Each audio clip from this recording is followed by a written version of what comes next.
Recording in progress. Welcome to Mishna study Masechet Pesachim Perek Bab Mishnah Bet. Over here in this Mishnah, we're going to continue the debate between Rabbi Eliezer and Chachamim, what overrides Shabbat and what doesn't. So as we mentioned, according to Rabbi Eliezer, bringing the animal from outside the Tchum Shabbat and carrying it, right, that would be allowed, right, on Shabbat if it falls out on Yudal Nisan. But according to Chachamim, that would be prohibited. So I'm going to be the Eliezer. Rabbi Eliezer says it's allowed. You have slaughtering. That's a total melacha. Dohayat Shabbat, right? Dohayat Shabbat. That overrides Shabbat. Edu shemishum shevut lo yidchot Shabbat. These, right? It's only Yisur d'Rabbanan for them, right? According to Rabbi Eliezer, it's an Yisur d'Rabbanan. Carrying Tchum is d'Rabbanan according to him, right? Lo yidchot Shabbat. These aren't going to override Shabbat. Of course, these are only d'Rabbanan laws. These for sure override Shabbat. I'm a little bit Yoshua. Yom Tov Yochiach. Look at your regular Yom Tov. Yom Tov is a mitzvah. Be happy on Yom Tov. She'etir bo mishum melacha. We allow you to do certain melachot, cooking, baking, slaughtering, right, on Yom Tov. Ve'asur bo mishum shevut. But we don't allow you to do d'Rabbanan laws, right? You can't go ahead and play music on Yom Tov because it's going to make you happy.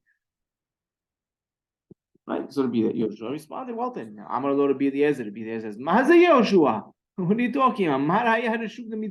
What are you bringing me a proof on something that's reshut to even do, playing music? That's a reshut. We're talking about mitzvah. We're talking about mitzvah. You have an obligation to do the Korban Pesach. Okay, so this is part of the mitzvah. You need to bring it from outside the home. It's part of the mitzvah itself. Shiva Rabbi Akiva. Chimes in Rabbi Akiva. Haza'ah tochia. I have something I'll prove it to you. Haza'ah, we come to sprinkling the efer paraduma, right? The ashes in the water of the red heifer, right? You sprinkle them on the third and the seventh day. Now we know that if a person is tameh, he's impure, he's not allowed to bring the Korban Pesach. Let's say the seventh day, right, falls out on the 13th of Nisan.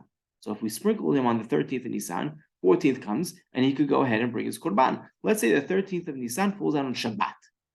Now we're not allowed to d'Rabbanan. You're not allowed to sprinkle the efer paraduma on Shabbat.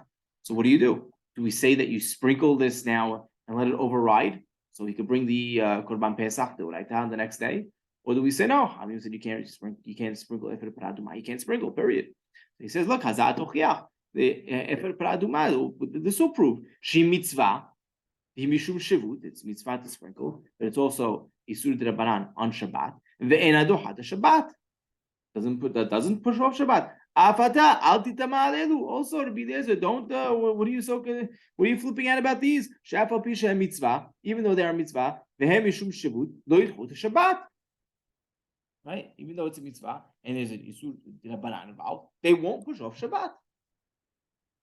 Amar lo Rabbi Eliezer. Rabbi Eliezer says, "Va'ale anidan." I'm talking about that also. I'm going to question your whole premise. Umayim shahita, right? If I allow with slaughtering, everyone agrees you're allowed to slaughter the Korban Pesach on Shabbat. Shemishum melacha dohat Shabbat. That's melacha. That's the actual melacha itself, and that overrides Shabbat. Haza'ah, right? The sprinkling of efer paraduma. Shemishum shevut. That's only the Rabbanan. Enodin shtitahayda Shabbat.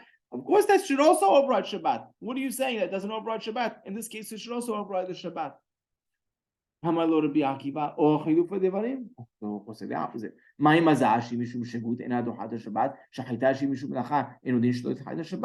The opposite.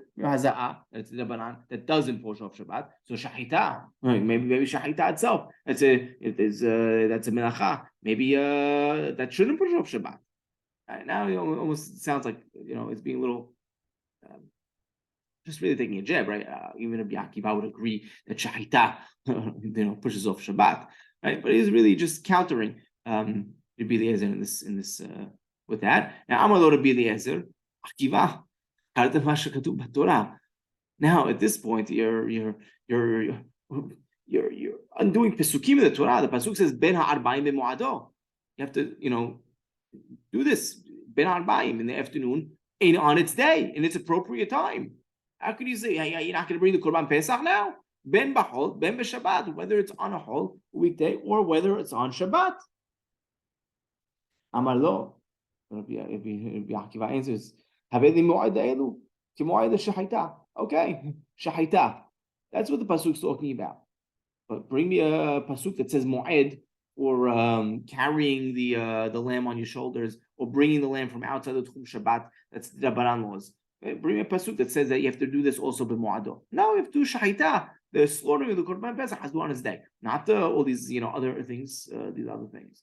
Klal amar Rabbi Akiva, he says a rule: Kol malacha she'efshar la le'asot me'erev Shabbat ena dochat Shabbat shahita she'i efshar la le'asot me'erev Shabbat dochat Shabbat. So any melacha that you could have done before on erev Shabbat that would not push off Shabbat, but shahita, slaughtering itself, that you can't do from beforehand, you have to do it right on Shabbat itself, that would override Shabbat.